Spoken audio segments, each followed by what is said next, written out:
Ndabaramukije mwese bakunze ikiganiro Kanguka. Izina ryanje ni Chris Ndikumana. Nkuko nabibemereye, inyuma y'inyigisho y'umusozi w'Imana nabwiye ko nzogira bijya bitatu bikenewe kugira ushobore kuba ku musozi w'Imana, ku isonga ry'umusozi. Icya mbere cyari kwezwa, icya kabiri no guca bugufi, icya gatatu n'amashimwe. Rero muramaze kuronka inyigisho y'ukwezwa, mwaranse inyigisho yo guca bugufi, ubu rero mbwa mwumvirize inyigisho y'amashimwe. Amashimwe ni ikintu gikomeye cyane, kuko udashoboye kunesha ikintu cyitwa kwidodomba ntushobora gushima imisi yose. Reka nabeke muyumvirize, nimwumva ibahezagiye muzoyisangiza abandi. Ndiho abahezagire, muhezagirwe.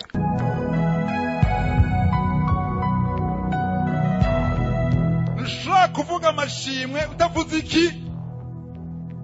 Vuga cyane, vuga cyane. Wanyu murakurikira. Ntushobora kuvuga amashimwe utavuze kwidodomba. Rero nubwo navuze nk'amashimwe naye kuvuga kwidodomba, ariko ntibiryoshe kuvuga kwidodomba ko ariyo nyigisho tuje kwiga uno munsi. Tuje kwiga kwidodomba, tuje gukora iki? Gushima, sivyo? Rero kwidodomba gituma icyo mba nkerako cyane, kuko utagishoboye kugikura mu nzira nta kurushaho gushima imisi yose muri vyose. Abatesalonike ba mbere 5:18 ngo mushime muri vyose, ngo en toute chose. Muze kubyumva? Rendez grâce en toutes choses. Mushime muri vyose, sivyo?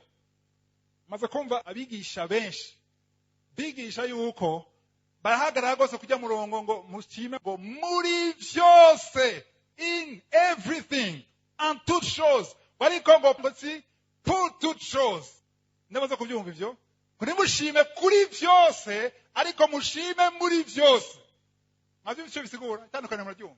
Bigisha abantu benshi ngo ntimushime, ngo ijambo ry'Imana ngo ntimushime, ngo mushime muri vyose, ariko ntimushime kuri vyo. Rendez grâce en toutes choses, mais non rendez pas grâce pour toutes choses. Namaze igihe rero nanje ndavyemera ko ari uko. Kubera bagusigira none ngo ikintu kibaye nabi, none nshime nabi. Accident, manda gushima kuri accident. Akayibuza. Ariko nagize confusion, cyangwa kuzazanirwa, ngeze mu Efeso 5:20. Ephésiens 5:20. Hava ngo rendez grâce pour toutes choses. Apana muri vyose, kuri vyose.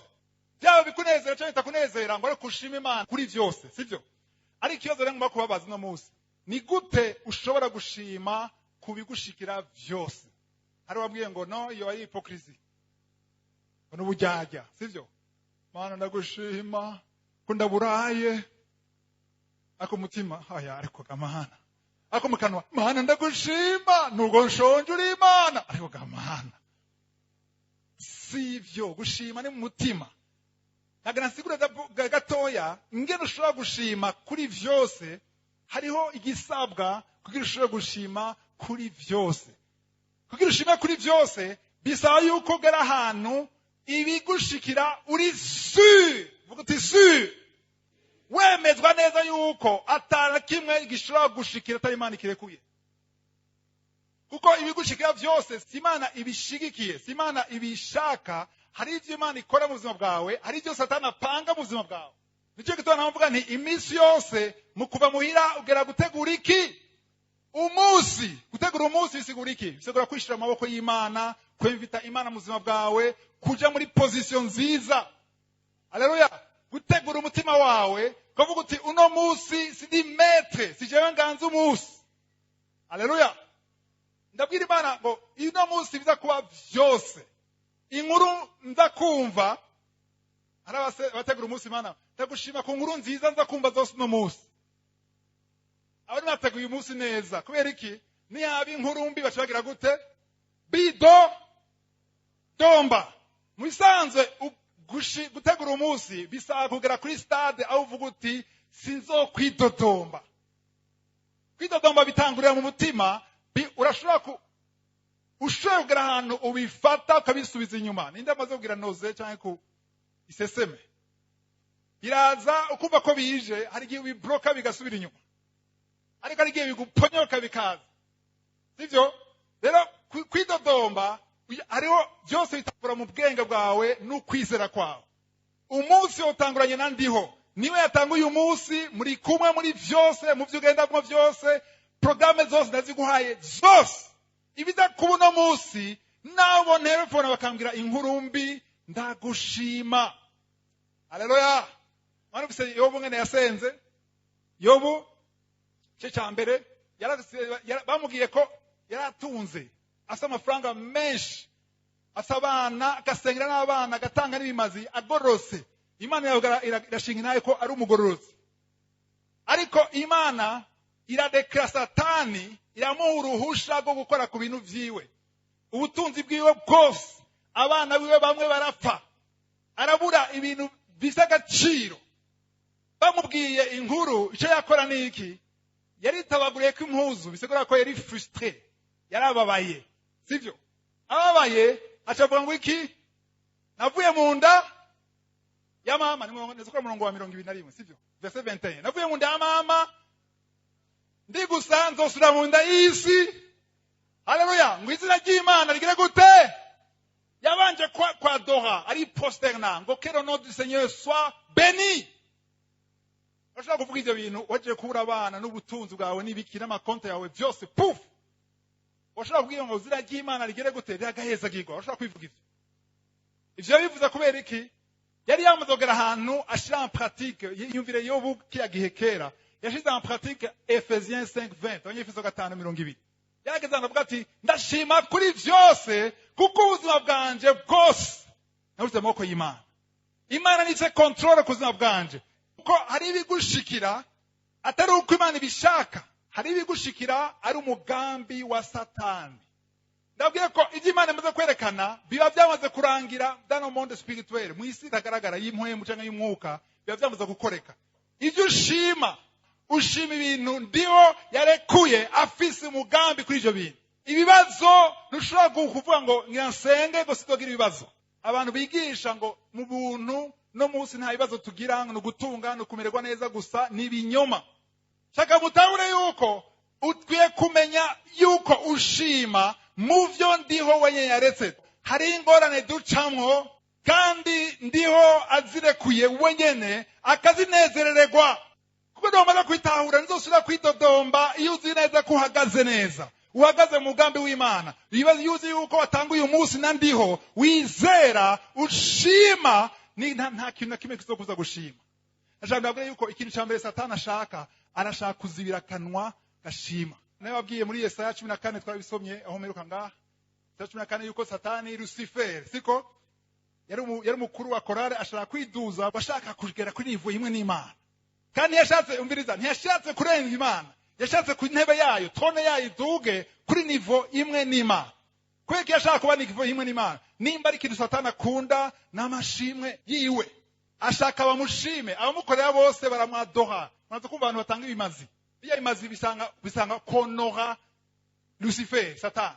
Ikino bereka yuko kuna abantu mufukamira cyangwa bamutazira, ira oze yarubahutse kubwira Yesu ngo niwe mfukamira Yesu Kristo, fukamira. Je ararinda Yesu Kristo, fukamira jewe ndaguha ubutunzi ibintu byose ushaka. Kubera iki? Arakunda bamufukamira, arakunda bamutazira. Cyo gituma ari jaloux, arafisifuwe ishari, ntashaka abantu batazira Imana, ashaka no mutazira. Icyakora rero arazibira akanwa kose gashaka gutazira Imana. Kugira zira akanwa gatazira Imana azana ibibazo, azana ingorane mu buzima bwawe, bikanka imigisha, ibyo ushaka byose bikanka, kubaho bikanka, mariage bikanka, umwana bikanka, ingwara bikanka, kukazi bikanka, inzu bikanka, ushomere. Arihugamana. Nashaka tuve ngaha dutahuye igituma bimwe Imana ibirekura. Hari umurongo nashaka adusomere muri Yesaya 45. Sishaka gutaba gose kubigerekeye umugambi w'Imana, ariko nashaka gatoya tugire inide twumve Imana. Kuko kenshi nasanze abantu bidodomba ntibaratahura neza ubunini bw'Imana. Kuko amajambo uvuga kuvyerekeye Imana agaragaza ingene ubona Imana. Abisubiramo, amajambo uvuga kuvyerekeye ndiho vyerekana ingene umubona. Nimba uba widodomba iminsi yose ndiho waramushize muri kabwate kangana gutya, uramusuzugura. Ndaza kubereka mu giharuro ngene Imana yabwiye Mose ngo bazogeza ryari kunsuzugura. Kwidodomba egare gusuzugura ndiho. Cyangwa abantu babifina ko kwidodomba mengo ni ibintu bisanzwe, ngo reka turafise ama emotion. Hari bambwiye ngo reka basi mpatwe ijuru zo kwidodomba ndabisohore vyose. Bamuzombwira ivyo bintu vyaho. Ahubwo nubisohora vyose uravyinjiza vyose. Reka tusome umurongo w'icenda. Sishaka gusoma imirongo myinshi. Umurongo w'icenda, Esayi 45 verset 9. Verset 9. Yesaya 45 umurongo w'icenda. Azobona ibara uhaririza uwamuremye. Umbirize, ngo azobona ibara uhaririza. Guharira murabizi kujya impaka mu Kinyarwanda, sivyo? Azobona ibara uhaririza uwamuremye kandi arakajo mu tujo to kwisi. Akaje n'akamanyu ka vase. Mbega ibumba ryobaza uriko araribumba. Mbega ibumba ryobaza uriko araribumba. Riti hari ico wobumba. Mbega ico wokora. Cyangwa igikorwa ukora covuga ko atamaboko ufise. Simbira ku 11 verset 11. Uku niko Uhoraho agize. Uku niko Uhoraho agize, mwumvirize. Uwera wa Isirayeli. Umuremyi wiwe. Ati mbega murambaza ibizoza. Mbega murambaza muri yane mumbaza. Murangaba kuvye abahungu banje n'igikorwa c'amaboko yanje. Murumva umubumvyi aranje afase argile ibumba, arafashe forme igikombe agihaye umutwe umeze gutya. Ndikombe ngo kweli kumahaye umutwe umeze gutya. Umubumvyi acavuga ati mbega wowe urambaza. Jewe umubumvyi ndaguha forme shatse. Mbega wariho imbere yuko haba wari iki bagikombe wewe? Wari iki? Wari argile. Ubu nagwaye forme utanga gusa neza ngo utanga kuvyimba rero. Ugiye ahantu muri mize barakuraba, wari iki? Ndagukuye mu gitaka. Mwivu. Ndakubumba ndaguha forme keza. Oya, hariho akaburungu. Arana avuga ngo mbega nuzi ko dokumenagura. Ngaje ndagusubiza muri argile, mwibumba, ndasura gufata iyi forme nshatse. Iyo urahariza conteste. Iyo uraharira cyangwa urakagira impaka n'Imana, Imana yumva umengo wayisuzuguye. Sinumva stavyumva uyu muntu atarabaho. Akiri rusoro. Mundanye na wiwe, namaze kumutoranya. Namaze kumutegurira kazoza yiwe nziza. Icyo azovamwo, mariage azogira, abana azovyara, umurimo azonkorera, ingene nzogaragara, ubwayo bwiza bwanje, la gloire yanje ikazogaragara muri we, ngo kubere kungize gutya. Uzogeza ryari? Kwaza Imana. Mbega ngo we urinde ushaka kumbaza kwiki nakuremye gutya. Isigura yuko Imana rero yiteze ko tugira gute twishima. Umuntu mugufi yashimye, ndagushima kuri ubu bugufi. Abantu bagufi, amen. Ndagushima no kuburebure. Ntugire complexe kwihigire muremure. Nageze complexe y'uburebure. Bera nagira ikibazo muri bus, muri yasi nkabura ngene nicara. Ntamashaka kwicara imbere ngasanga abantanze. Nagenda hajya hagati bitwegerane uba amavi aganameze ngo. Kubera kinabaye gutya muremure. Shima ngene ungana. Shima ngene usa. Shima ubwirabure bwawe. Shima n'inzobe yawe. Ino abakobwa bazi ko ari beza n'abafite inzobe. Baritukuza muga muri Senegal beza n'abirabura. N'iminwa yabo barasiga ibintu vyirabura. N'inzara bagasiga ibintu vyirabura. Banezerewe n'ubwirabure. Abitwa Abaganda, apana Uganda igihugu, Abaganda, tribu y'Abaganda muri Uganda. La beauté babona ubwirabure. Mana kweli ko bagize igikara. Shima icuri. Haleluya. Forme yose ndiho guhaye yishime. Haleluya. Ufungura rimwe, shima kufungura rimwe. Ingodo yawe uri vide. Iragaragara. Shima kufisa ingodo. Frigo iwe amazi, shima kufisa amazi. Ari bihugu kugira baronka amazi. turivugisha mu Burundi murabona abantu babuza amazi. Muranezere ko muzi ko midi munafungura mwese. Muri siri ko mufungura. Ngamicana 90% ngaha murazi ko muze gufungura saa sita. Kese wisonzesheje, sivyo? Ndabizi cyayico kuba utari siri kufungura uwo munsi. Izi video ikagera wamenyeye ko igitangaza kiba gatankurawe igitangaza ko kitaba. Rubumbashi kiriye cya gitangaza. Saa 2 mana warushikana saa 1 saa 2 byakwe. Saa 2 rageze umunsi warageze saa 3 atanu mwaraza. Uvuga mana reka wazi ndagushika n'ababesha nashimye tu ubugari n'imboga. Ayimenyere kujya ubugari n'umunyu. Ari promotion. Nimushime muri vyose. Warasenze nurabona inyishu shima. Parce igituma ndababwira gushima bizana tazaza kuberekana umwanya, sivyo? Ndaberekana n'amashimwe azana confusion no kuzazanirwa kwa Satani. Satani nashaka kwemera nashaka kumva ingene yaguteze aramaze kugira umutego w'imbeba. Murazi ngene umutego? Umutego urakugurura neza ngo to kamasho. Sivyo? Ugashiramo iki akanyama cyangwa indagara, sivyo? Kweli imbeba naho izobiri hariya ikumva akaboga. Yoye niza yumvira ko umutego. Iza yirondera kari akanyama. Ipfa gushira y'umutwe gusa. Ayo yabonye. Ugitondo utora uja guhamba. Satani rero afise ububasha bwinshi kuri wewe. Igihe cyose widodomvye wafashwe. Atavuga ati yes ndamugemyesha. Igihe cyose haba mafatwa iminsi yose.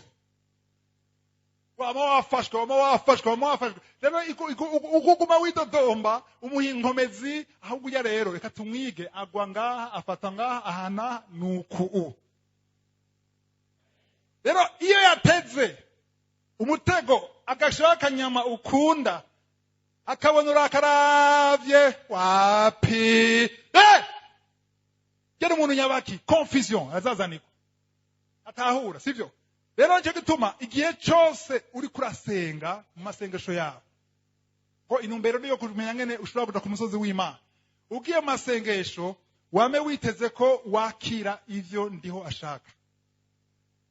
Hano matabwa kumva ya majambo kwakira ubugombe bw'Imana. Kanguka devize murayizi kwemera ubugombe bw'Imana niyo butandukanye n'ubwiwawe. None gute ushobora kuba kwidodomba kandi watawe ko ubugombe bw'Imana butandukanye n'ubwiwawe? Bisigura yuko ushaka kubwiwawe ari bwo buba. Rero nukumenya yuko umaze gutahura y'amajambo twasoye muri Yesaya 45 ukamenya neza ubushobozi bw'Imana. Uvuga yuko ubugombe bw'Imana ubwiwawe urabwibagira. Mana ndaje imbere yawe ndafise ikibazo, ndafise ingwara itarakira, nimba itarakira suku naniwe kuyikiza. Ari amajambo uvuga agaragaza ko wamaze gufata uruhande rwo kutagwa mu mutego. Ndashaka promotion, suku naniwe gutanga promotion. Ndashaka umwana, suku naniwe ko n'umwana, suku naniwe ko ngira mariage, ariko ndahagaze nga nta kintu na kimwe kimbuza gushima. Hari igituma utarabikora. Sinegeza kucyumva abantu bace bashaka Imana igumabwira igituma ikora ibyo ikora. Imana irashobora guhishurira, ariko Imana iteza kwama yisigura imbere yawe. Hariho souverainete y'Imana, hariho ubunini bw'Imana. Imana wemere ko ari Imana. Nimba imbere yo kugenda kuraba umuvoisin negeza kwanza gusaba uruhusha, teza kwanza akoro yawe nuko wewe uri hejuru si ubasha kuri jewe. Rero Imana hari ibintu byinshi hishura na Abraham iramubwira amabanga, sivyo? Ariko ari kitavuga kubera iki? Kubera ni Imana. Twemere ko ari Imana, twange kwanka ko ari Imana. Haleluya. Ivyo ikora vyose ni Imana. Amen. Hari kintu nshaka kubasigurira gatoya. Hari ibintu byinshi Imana igize imisi nyigisha. Mubakwesegurira mu kuri rukundo rwo gukunda Imana. Unda bankunda kandi abandi ndabudahumeka bazombona. Ibwizo rya mbere n'uvuga ngo gukunda Imana ni iki? Apana karimi kawe kose, gusa, umutima wawe wose, inkomezi zawe zose, ubwenge bwawe bwose. None urwo rukundo ukunda Imana n'urukundo ruruhe? Ntukunde urukundo nkunda kwita urukundo rwo gukunda inkoko. Bande akunda inkoko ngaha, batinya kutuza aho sha. Ubundi tuziga akunda inkoko, poulet, inyama y'inkoko. Aje ndayikunda, mutinye. Sibi gukunda inkoko, ndayikunda jewe. Sivyo? Ariko nayironse ubuzima burabandanya. Kandi nayironse ndashima, sivyo? Abantu bakunda inkoko, ngenda beke yuko mutayikunda. Abantu batunze inkoko mu rugo rwabo barayitwararika. Veterineri araza chaque semaine teza mutoyi zikunda gupfa. Igwaye telefone, boss, ya nkoko, veterineri nyaruka. Inkoko zanje ziratoshe. Ziko zirajya ngaho, yo data buja aradukunda. Aradukunda.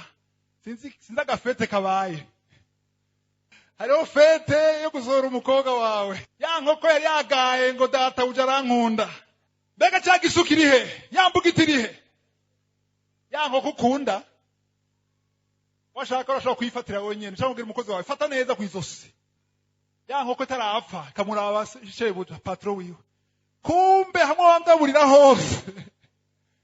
Hamwe wamvuza hose. Byari ibi. Bari komereza ku sahani.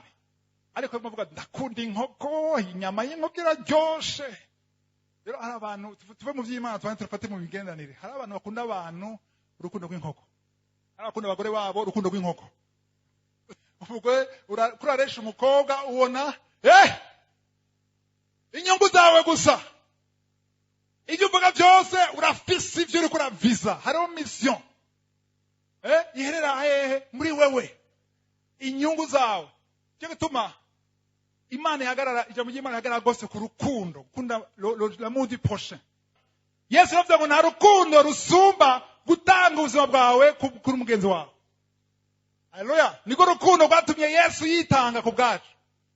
Muri majambo munyumve, ukunda inkoko urayigaburira. Abantu bakunda akayabo muri Afrika nta bahari. Abagafise mu nzu. Afisa akayabo mu nzu. Angaha ninda turamfisa akayabo. Okay, abasimbwa ngaha. Abasimbwa. Imbwa zanje ziraja muri salon.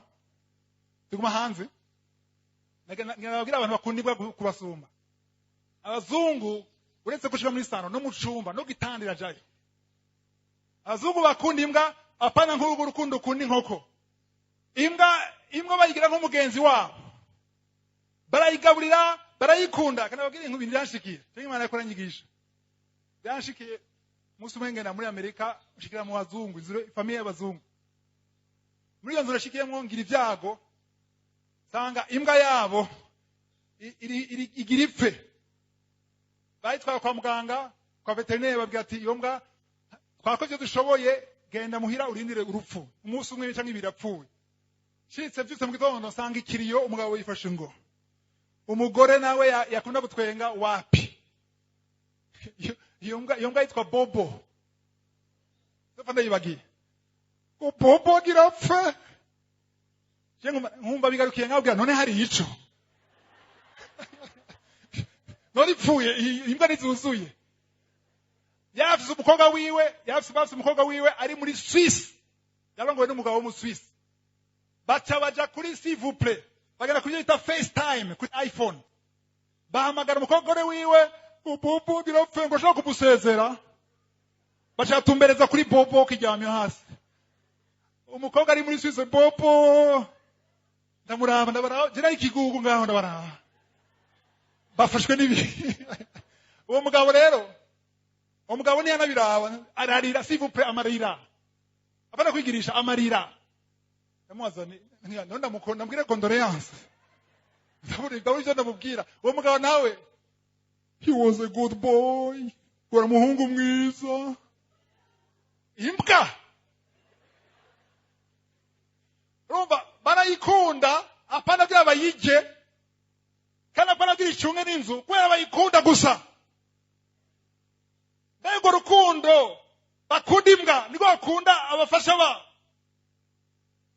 ngene satani yacuritse ibintu yehe handitse ko dukwiye kunda imbwa cyangwa ibikoko byanditse hehe kunda mugenzi wawe apana imbwa yawe umuriza imbwa yawe nimba yikunda nuko icunga urugo abasuma ntibinjire ya nyuma inkuru ya nyuma nyeretse urukundo bazungu bakunda imbwa ahandi naho nja mu yindi family yari umutamakazi yakunda imbwa Bobby biteye ubwo yari ishaje amwita kiyucumva umuntu asiga mu nzu yiwe agiye ku kazi arantelefona ngo Bobby wona sinziriye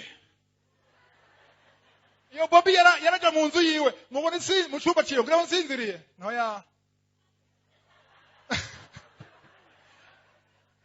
ikintu cyambabaje cyashotse bwa nyuma umunsi wa nyuma kuko bwitondo yama yitwara hanze kwibagarika agira ati umunsi wa nyuma ngira ngibuca ngenda ngo ndashobora gusaba faveur ndagowe noneho ngo umunsi wa nyuma gusa ngo kidacerewe bisa rendezvous ikomeye y'umugore business woman ngo ushobora kuhitwara hanze yumvira umuntu amazinzwi akugaburira kwa gusa utari haloye wo kwanga gutwara imbwa yiwe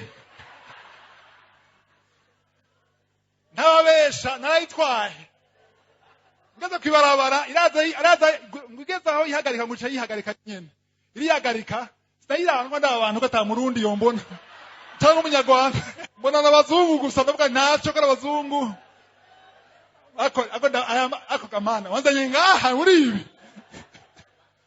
kwa ntatahura urukundo bakunda imbwa rero ntidukunda Imana urukundo dukunda inkoko cyangwa umukeke abantu bakunda Imana urukundo rw'umukeke cyangwa inkoko none bagana ku Mana bagasenga bakiyiriza kugira baronke umugabo gusa baronke umugore baronke promotion baronke umuduga barotera imbere bakire aha kuko ndababwiriza ukuri iyo ufite urwo rukundo rw'umukeke Imana iramenya ko urwo rukundo nta kiri mupfana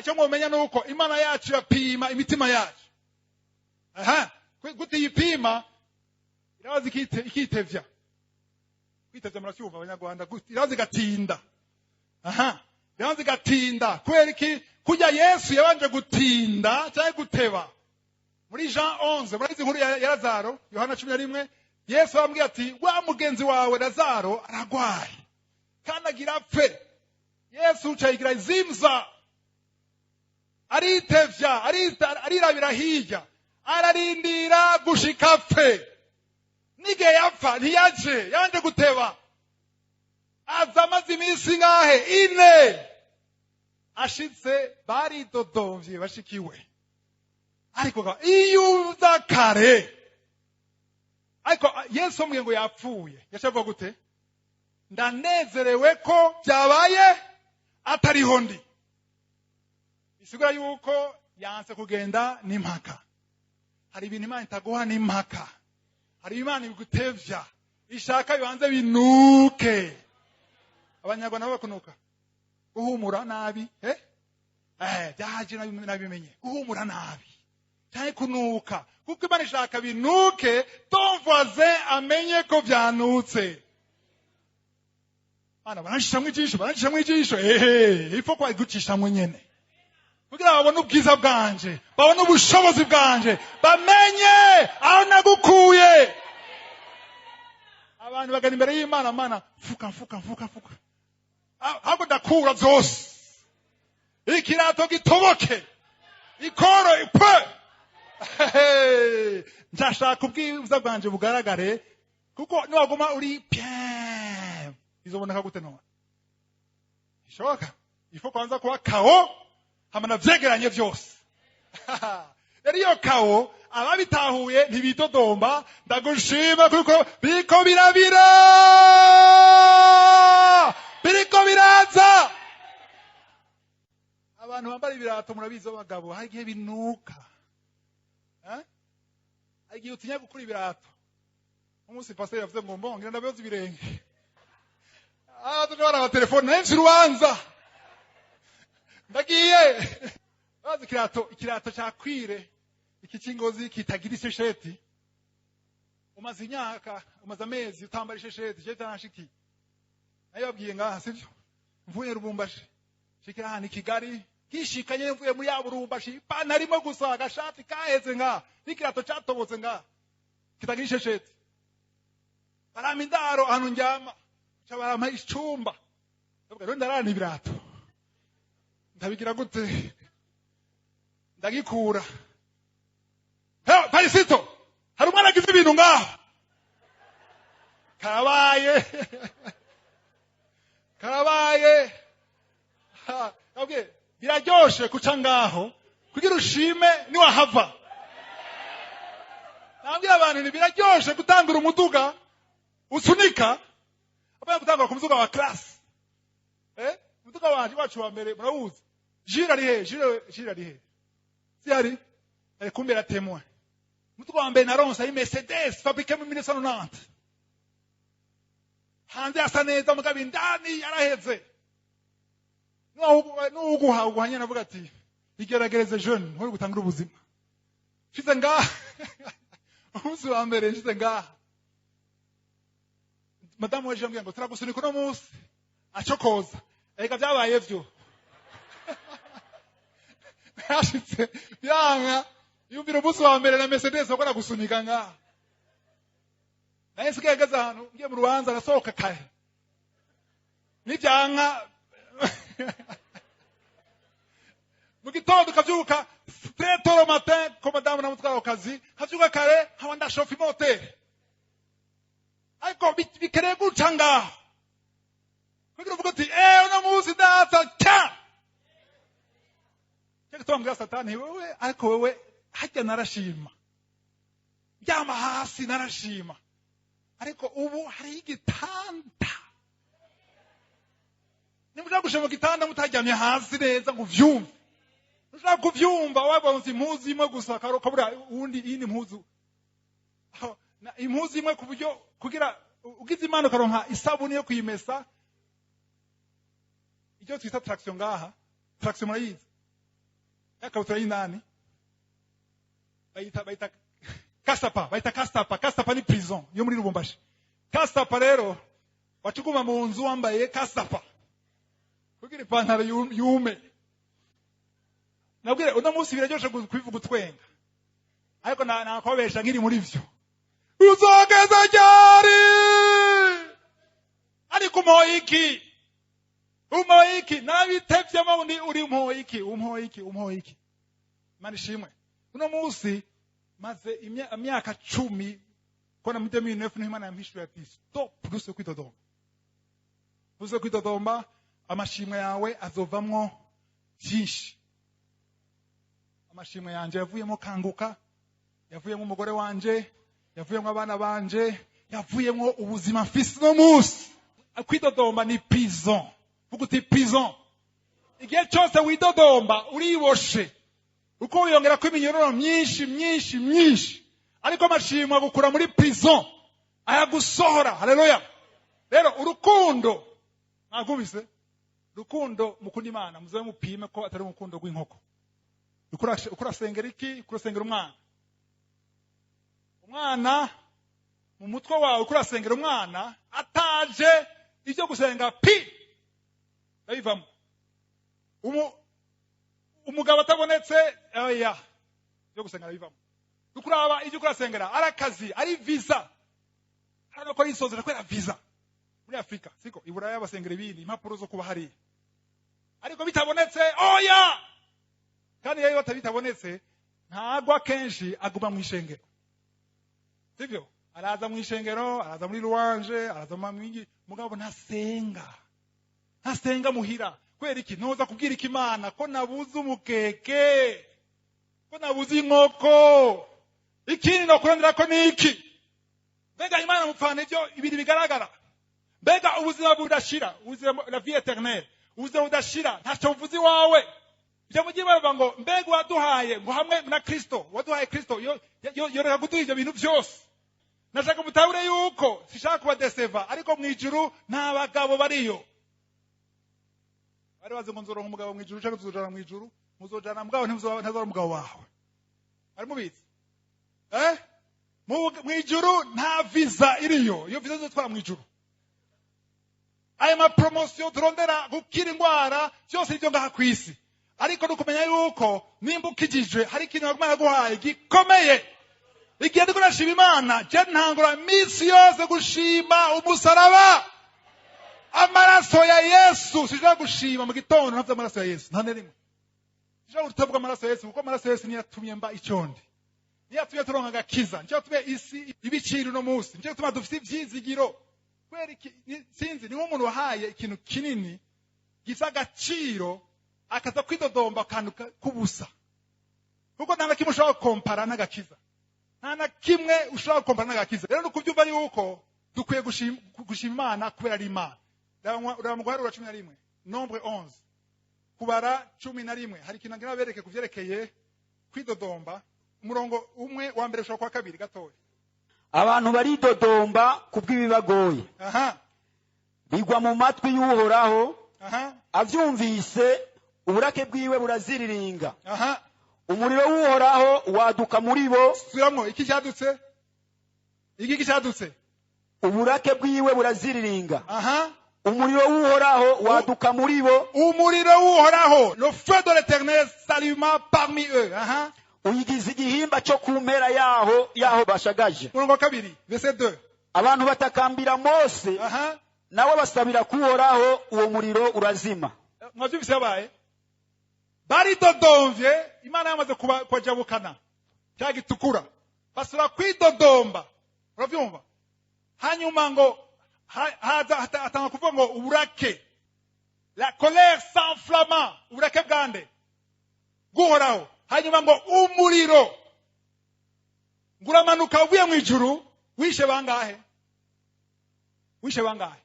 nta numwe wishe ashobora bwije wonye waturiye extremité ya y'ikambi yabo ariko nta muntu yapfuye ariko uwo muriro rero yari message yari ubutumwa ivyo rero aha niho hanyeretse neza ingene ndiho adasiporta umuridodomba yari kubwira ati nibishoboka no kubita ku meza bakibaza gutakambira Mose kuko ari kibazo gutakambira Mose ko abonye bikomeye ashatse kwereka ngene Imana idakunda na gatoya umuridodomba chapitre 14 aho nyene muri guharura nyene washitse umurongo 28 verset 28 haravuga hati babarire utuku niko Uhoraho agize uku niko Uhoraho agize utarahiye uguhoraho kwiwe utivyo yumvise mwivugiye nivyo nyene azobagirira mwavyumvise bazobagirira iki nibiki yababwiye verset ikurikira mwumvise ivyo bivugiye bo nyene utima ivyimba yanyu izogenda ihindikirana mu bugaragwa utabaharuwe mwese uko mungana uhereye ku bamaze imyaka 20 no kuja hejuru uko mwaka mwidodombeye uti nukuri mukazogera mu gihugu yarahiye amanitse ukuboko kwazokibaha ngo mukibemwo shiti Kalebu mwene Yefune haleluya na Yosuwa mwene Nuni Imana ishimwe abantu bavuye muri Egiputa jambo y'Imana avuga ngo abagabo bari 600 les hommes abagore bazi ko ari benshi gusumba abagabo sivyo aho tuvuze abana bara abantu barenga 1 miliyoni n'igice bavuye muri Egiputa bose kiretse abantu babiri gusa bapfiriye he ugaragwa muri ibyo bintu avuze ngo murongo wa 28 verset 28 ngo ndabarahiye ngo ivyo mwivugiye byaduze matwi yanje nivyo nzobakorera ahantu mbamengo ntihabateye ubwoba mwebwe je yarantera ubwoba kubera chansanga gusura kuraba ivyo mvuga mu masengesho n'ivyo mvuga mbwira abandi nopfuma mpfa ntaco maze bayivuze rimwe Imana irahora ngo byaraduze mu matwi yanje biba byinshi birasha biraba pre kujyanya amazi ushira ugari kwimbabura ivyo kumuvuga uvuga ubwira Imana kuki nacyo maze ngo wampoye iki urandenganya iyi si nacyo kwirondera kwiki ayo majambo uri kuri kwegera umuvumo ntacyo bimaze sengera iki ngo ibyo mwavuze n'akana kanyu sizokora ibindi nzovuga ibyo nyene mwavuze ngo twofuma dupfira mu bugaragwa reka rero muhapfire kiretse abantu babiri gusa bizeye ivy'Imana yabateguriye Imana ishimwe reka nabwire ko amajambo yose uvuga mu mace nabwire ugiye gusenga sinzi umutwaro ufise ariko nimba uri kuri dodomba no guhanura ubanze ureke kuja gusaba ibyo bintu siko ubanze utunganye akanwa kawe n'umutima wawe ko naco bimaze kumara imbere y'Imana ukwezi amezi angahe widodomba urega abandi kurega muravyumva kurega abandi kubera ikinaka yaronse herabo rya basa abana batoya murabizi papa arantwaye ivyanje ambwiye gutya nababwira abana iyo baje kuregana abana bane gati abana b'Imana barakundana baraza no yagize ibi abana b'Imana bwira ba complete barakundana bashaka kwira uhanuje no cumya ngo barakundana ndashaka duhindura imvugo bene data haleluya duhindura imvugo tumenye murongo 11 so murongo 11 verset 11 ajya nyine waruri nombre 14:11 guharura 14 murongo wa 11 Uhoraho habarira Mose ataba abantu bazogeza hehe ku nkengera nabogeza ngaho abantu bazogeza hehe ku nkengera canke kunsuzugura bandanya heza umurongo bazogeza hehe kutanyizera naho nakoreye ibitangaza bingaho hagati muri bo haleluya mwajubise mane majambo muko bankurikira mane majambo kwidodomba egal kutizera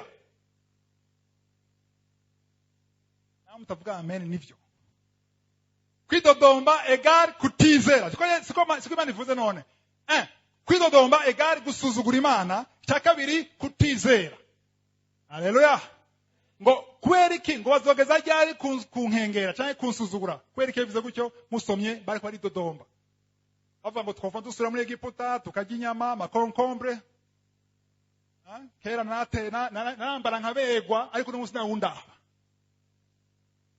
kera nadefira abo ni umuntu atarabohoka kera gasha umbonyesha najanjaguwe kera yo naritera nkarisama nturabohoka wo kurekura wo kuzitura gusa Pawulo avuga ngo ibyari inyungu byahinze ubuhombe ahandi avuga amadeshe umucafu biranukira sinifuza gusubira muri boîte de nuit nisura kuja gusambana n'abandi bakobwa atari umugore wanje ntarabesha sigishaka kubesha nimba ivyo wakora kera mw'isi bikikujyohera no munsi nubikora warakijije mugabo nturarekura kiribuka nk'ikizwa amaze nk'imyaka nkijijwe naca ahantu nkumva dombolo ya solo Koffi Olomide wasanga mpagarara iyo sinarengana aho niko ravuga mpagarara ngaho hamangira ukuguru ngo aho nakijijwe mugabo karacariyo kadombolo karacariyo kakwiye gupfa kakakubihira kavuga uti bya bintu nubwo biryohera umubiri ntibiryohera impuhemu yanje ntabwire umuntu nashaka tugera ahantu uvuga uti ibitahimbara ndiho ibitanezereza ndiho nubwo byoba binezereza jewe biragahera ntacyo nashaka ububoga w'igifua kashi je m'en fous kumanwagwa na rucari ndiho akanezerwa na rucari kuko ni rucari aramugira umugabo muzima Tatwabira ni emera ivyo Imana ishaka nivyo vyiza sishaka kubaza umuntu afiziki nasengera Imana akora senga sivyo hari abakora sengera akazi ngaha hari abarindiriye rendezvous muri ambassade sivyo hari abarindiriye kugenda hanze hari abarindiriye kuronka abana hararindiye kuronka mariage abagabo, hararindiye promotion, sivyo? Hararindiye umuhamagaro Imana yababwiye. Haleluya. Nashaka kuva kuri no saha ushobora kuvuga uti Mana nubwo ndabishaka, nubwo ndabidubiza muri jewe, nubwo bibira muri jewe, icyo udashaka muri ivyo. Haleluya. Icyo udashaka muri ivyo ndavyemeye. Imyaka iranjanye, jo mafu. Nta myaka ndiko ndaraba ndiho. Imyaka ndiho yizi imbere yuko ihaba. Arayizi yo menopause. Bazana maze kubyara muri Bibiliya bari barashika menopause. Kana niho bikoze. Ntacyo bitwaye, ntusuye kuraba ivyo ushaka wewe. Bwira ahantu uvuga uti Mana ndarekuye vyose. Haleluya. Uvuga uti ndarekuye vyose, ivyo ushaka n'ivyo gusa. Wow. Katwavanse umwanya uragenda. Haleluya. Hari ikindi kintu Imana yanyigishije vuba gose. Memu yafashe mu bitahure. Haleluya. Ikintu cyitwa champ de tir. Champ de tir murayizi. Abagize igisoda ngaha. Canke SMO. Champ de tir murayizi. Champ de tir na hantu ni terrain. Aja kwiga kugira gute? Kurasa. Rero champ de tir ni wa muriro wandiho wakubise atawiwishe. Champ de tir ntawo wica musanze. Champ de tir ugiye ahantu kugira urase ariho cible. Cyane target, hari foto ya champ de tir. Ujya mugabo ko ararasa. Desire. Manzi shira ndakwereka to utazi bya ivyo. Abari yasinze ko ashobora kwibona. Murayibona nga ujya mugabo namubona ari kuri champ de tir. Hari yatumbereje. Hari akantu hariya. Cible, cyane target. Aha, shira ifoto ya kabiri ntiboneka neza. Icya kabiri. Voilà, ikintu akibona. Hajya hariho amakuru ngaha. Jaune, rouge, bleu, noir, sivyo? Hajya kaya koze kuri jaune niyo target. Niyo cible, niyo ushobora kugema. Rero ukuriga kurasa urarura amasase ngahe yakubise hajya ha jaune. Ukubise hajya handi nikuvuga uzaba wahushije. Aha. Kwavyumva? Rero ikintu nize kuvya champ de tir nuko hari ibintu kenshi bidushikira mu buzima Imana ikira tugira exercice et entraînement. Murabyumva? Entraînement urayumva? Abakinyi baragona kwimenyereza. Uva yuko urashaka kuja kugwana mu boxer ataba mugwana canke kuragwana mugabo utashaka gutsinda ari kugira witegure. Mu athlete aragana kimenyereza kugira umunsi wa Olympique azoshoboye kugira gute kuronka medaille, sivyo? Ariko bayafashe igihe kinini cyane cyo kwitegura. Ikintu mpemu yaranyigishije rero nuko hari ibintu bidushikira Imana iko yadutegura. Atahura. Hari tuntu dutoya twa misi yose dutuma widodomba imisi yose. Ari igihe cyose kuba widodomba muri ko tuntu ugumuhusha ujari hariya. Majambo make nuko udashobora kugema misi yose muri entraînement muri match ya vrai uzohusha naho nyene. Avyumvise? Umuntu ananigwa muri entraînement no muri komba ya vrai azohusha. Kwera iki? Ntaramenyera gutumbereza. Wow, reka nabasugurire neza rero. Naganabire ko hari utuntu dushika mu buzima bwawe igihe cyose dushitse ko cyo widodomba. Hari bitwaro ya vrai minini ya kuri wowe. Akari utuntu dutoye ubusa. Kana bakarero natoye utuntu nkatungaye nkadutanu gutyo dutandatu.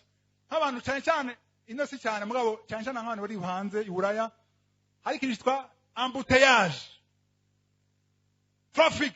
Aya ugiye ukazi ugasanga imiduga iranse kuva hiri. Ahantu mwibona cyane ni Kampala. Kampala imuduga ajya muhagarara kuri mu embouteillage umuduga urazimya bien. Ukicara. Ugatera inkuru gatso telefone abantu kagira iki ugira gushira ugenda. Aho yacerewe ushaka d'abord ku kazi. Ariko urashaka gushaka kusaha hari embouteillage hari abantu bakuzibira hari gupa priorité ugashika ku kazi wavyimbye wimyoza. Rero iyumvira ivyo rero ubigira iminsi yose. Urashaka kwiyumvira iminsi yose ushaka kazi bamaze kwidodomba widodomba kiri mu muduga arabidodomba bakiri mu nzu. Kwera iki? Fasha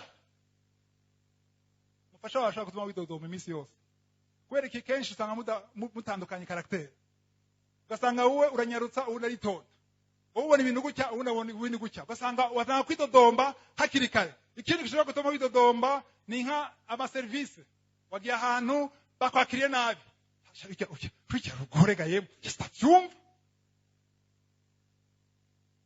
ariko urahusha ukumuhusha mu tuntu twa misi yose woshoye kurengera ariko nimba uhusha harya mu kibazo ca vrai uzohusha.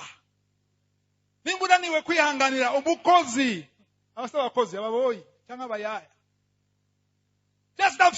sinavyumva soka genda sinaguhemba mukizwa rero wakubise kuri noir hariya wahushije rero kwera rero munyumvirize kwera ari entraînement Imana ikuzana umukozi adashoboka kugira iguforme uko widodomba ukamwirukana uwuza asanga arusha ahubwo. Bana abakozi babaye gute mbwira sha wewe umukozi wawe ameze neza mu telefone umukozi wawe sha donderera umuntu wanyu akaza weza nka wundi wawe wirukana kwera iki uri muri formation gushika uzoshoye kugema ugumutumbereza neza aho bizomera bien arishimwe munzu nyene abakwegereye hariho utuntu twinshi dutuma widodomba abakwegereye twega umwana wacu ataravuka twatanga usengera umwana umubone umwana ataravuka atarasama tugira Maria twagusengera umubone asha tumusengera dushima Marke 11:24 byo musaba byose mazengesho mwizere ko mwabihawe muzobibona. Imana iramuzana atuma tudidodomba turigaramira mu nyuma yato tutanga kuja muri entraînement y'umuboyi uteka yanga agenda shana abanya ko ati ya quelque chose kwera magene imporegwa imusinzi cyabwira turabana madame nabwe ntumvere nabwi urero usenge kubwo twasenga icyagihe usubire dusenga Imana kandi ushime. Haleluya. Imana cyacinzira kubera utaraguma ugema hajya ha jaune izoguma bigaruka n'abakolege kukazi ashobora abakolege bakwataka bakubwira amajambo mabi baguprovoka cyangwa umupatron adashoboka cyose vyumva une cyandondera kwiki namba nyifuza hakwifuza uri muri formation inyifato yawe nabwira ama circonstance kuracamwo ntatwiye gutuma widodomba.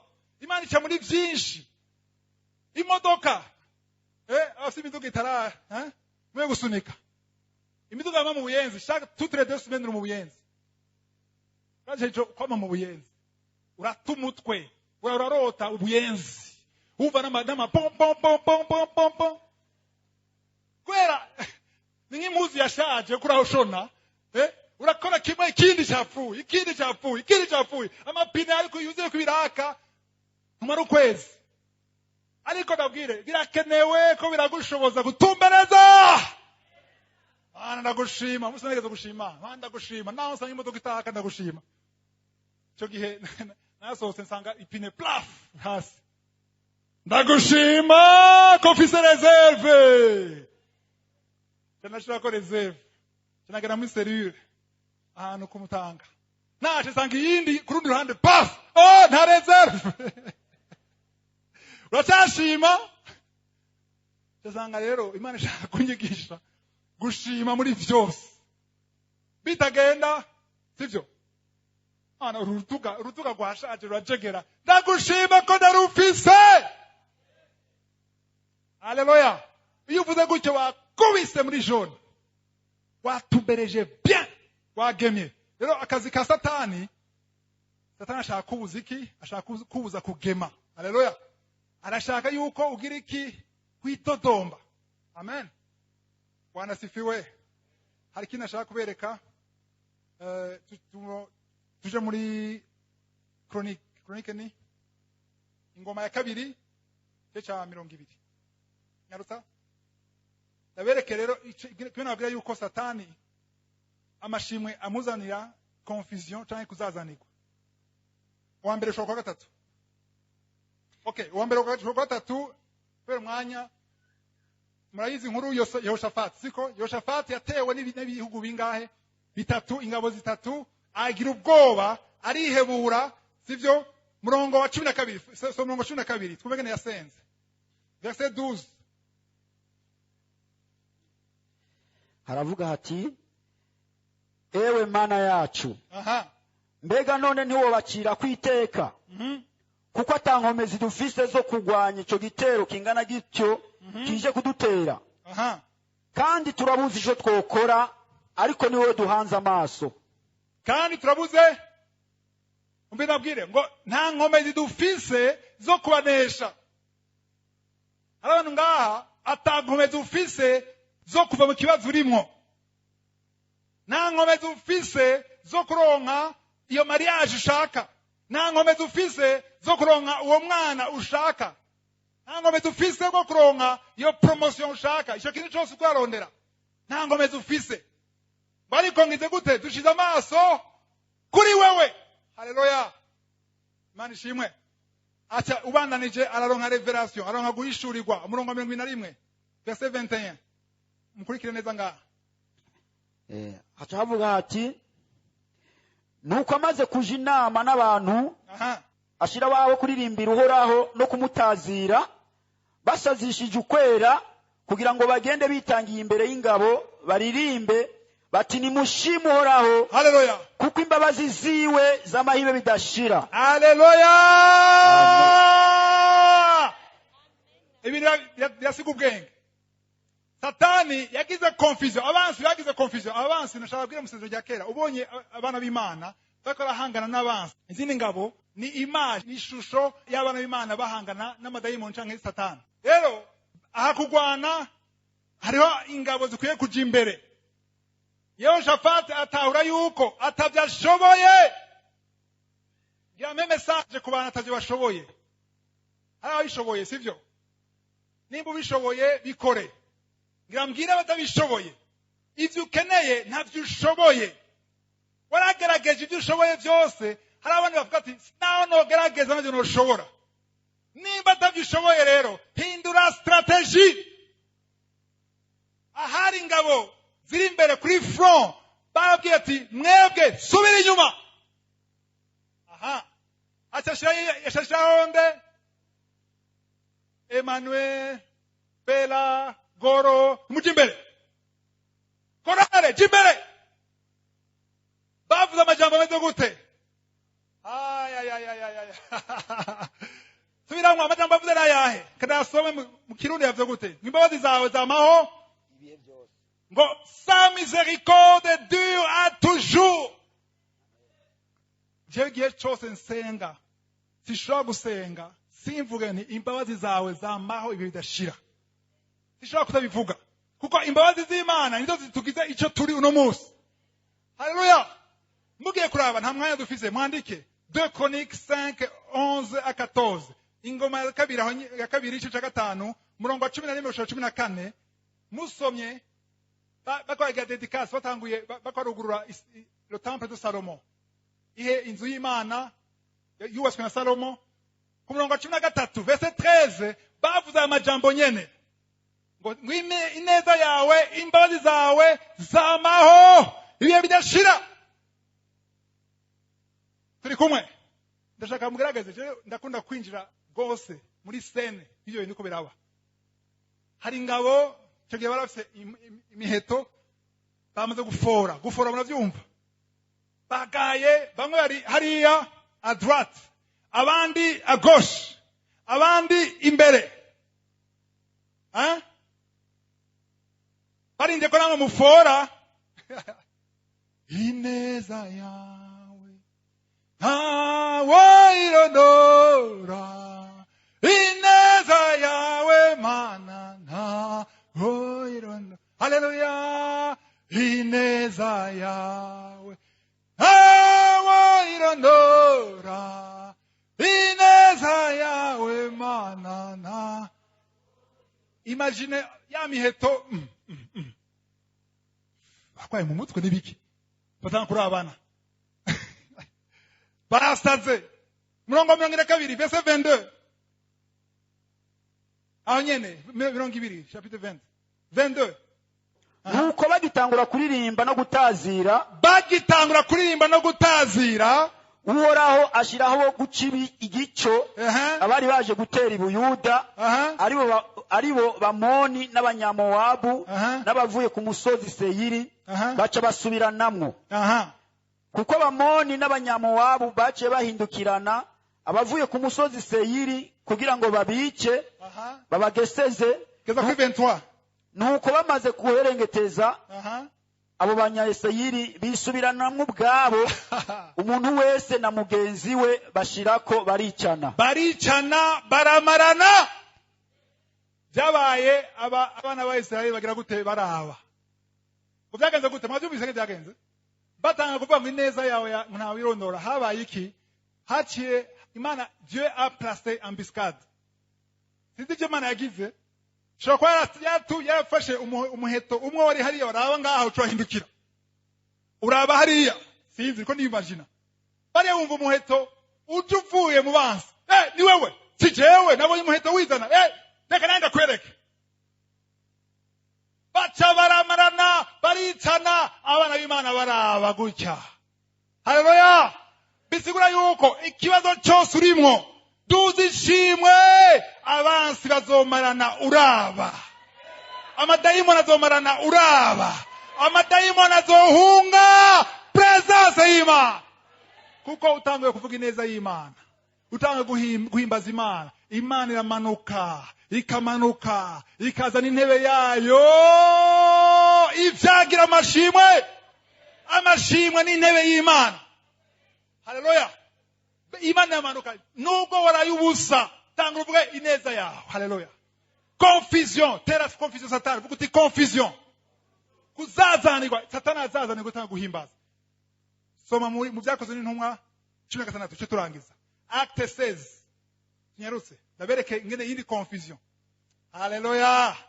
Ko ndabira jewe. Haleluya. Wow. Acte 16 somo 22 verset 22. 16 verset 22. Haravuga hati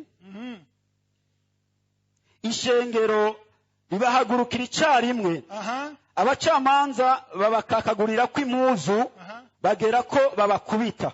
Geza ngaho aho ninde abakozi b'Imana Paulo na Sila barabafashe barabatababa kw'impuzu barabakubita. Niba bakubita iki? Niba bakubita makofi, bakubita amafuwe, babaza kuri impuzu. Ndabonye filme yitwa Kunta Kinte la Racine ndayiravye. Murabenge yakubitwa kujya niko bakubita inyama zikavayo n'amafuwe, barakubitwa baziraki kuvuga ubutumwa bwiza.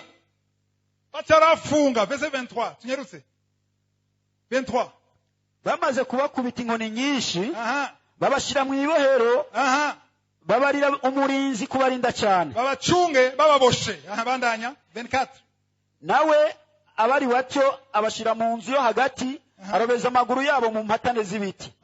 Maze nko mu gicugu Paulo na Sila bariko barasenga bari babosha amaguru n'amaboko, menote hejuru menote hasi ku buryo baja no kubuja. Barabakubise babahora Kristo, babahora gakiza, babahora ukuri, barababoshe. Hageze saa sita minuit bose bajya minuit saa sita y'ijoro abantu bose babajyana. Bandanya 26 25 maze nko mu gicugu Paulo na Sila vers milieu de la nuit Paulo na Sila bariko barasenga baririmbira Imana izindi mbohe zibumva. Haleluya. Amen. Nimuko muravyumva ko mutabimiragura nkunda imiragura. Umiriza bafise amaraso akora vangaha. Nindabaze umaze gukomereka urashaka kwegamira ntiwegamira. Hariho menote ngaha, hariho ngaha umusaya, nta merikichrome nta sparadran nta nakimwe, namwe bavuye bariko barabara bari kubati mana dutabare.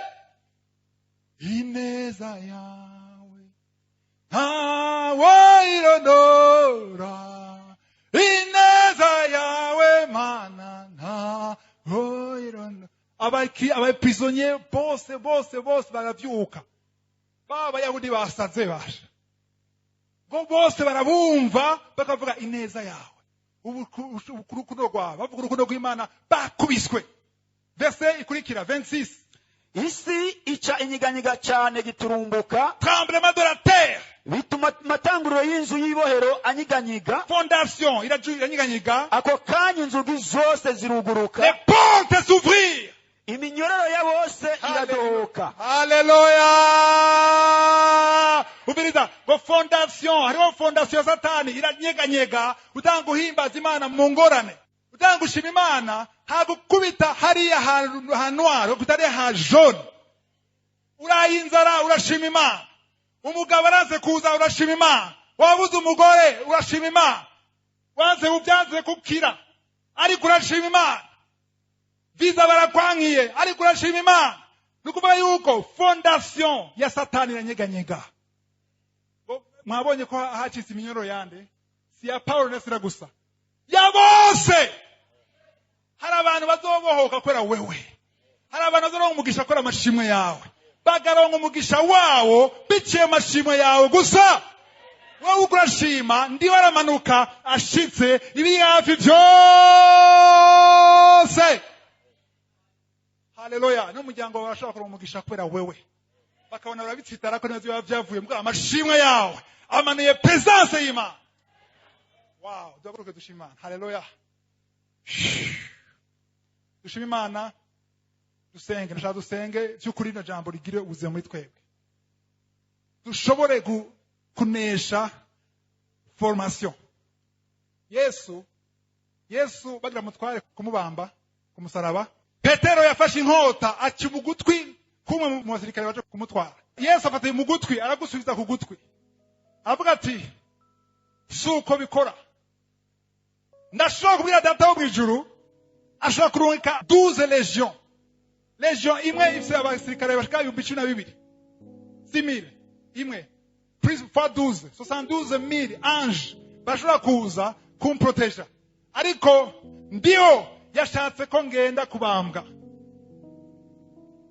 kugira bishike ngaho. Yesu yari yasenze aravuga ngo kino gikombe kindenga, ariko Imana akavuga ngo nibibuko nshaka bibuko wowe ushaka. Amaze kuvuga gutyo haza umarayika muri Luc 22 aza kumukomeza, kumushoboza guca mu bintu adashobora gucamo. Tuya dusenge muri kano kanya, baba bari ngaha baba kuri internet cyangwa kuri radio, dusabe umarayika aza kudushoboza guca mu byo tutoshobora gucamo twenyene, adushoboze kwemera la volonté de Dieu, adushoboze kugira aho dushaka ivyo Imana ishaka, dukunde ivyo Imana ikunda.